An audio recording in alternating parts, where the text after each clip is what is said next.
أسفل الشاشة، حيث أعلن رئيس الجمهورية عن التعديل الدستوري أو الجديد، عفوا الحكومي الجديد، حيث أنهى مهام وزير الطاقة نور الدين بوطرفة، ومهام وزير الاتصال حميد قرين، ومهام وزير الصناعة عبد السلام بوشوارب، ومهام وزير الفلاحة عبد السلام الشلغوم، ووزير السياحة عبد الوهاب نوري. وعين رئيس الجمهورية عبد العزيز بوتفليقة جمال كعوان وزيرا للاتصال.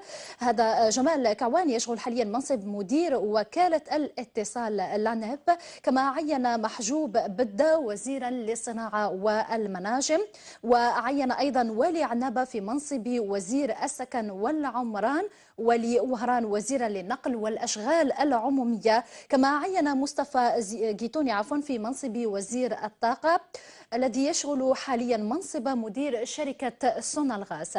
رئيس بوتفليقة يبقي على نور الدين بدوي وزيرا للداخلية، ويبقي أيضا على الطيب لوح وزيرا للعدل، وعلى نورية بن غبريت وزيرة للتربية الوطنية، وعلى محمد عيسى وزيرا لشؤون الدين.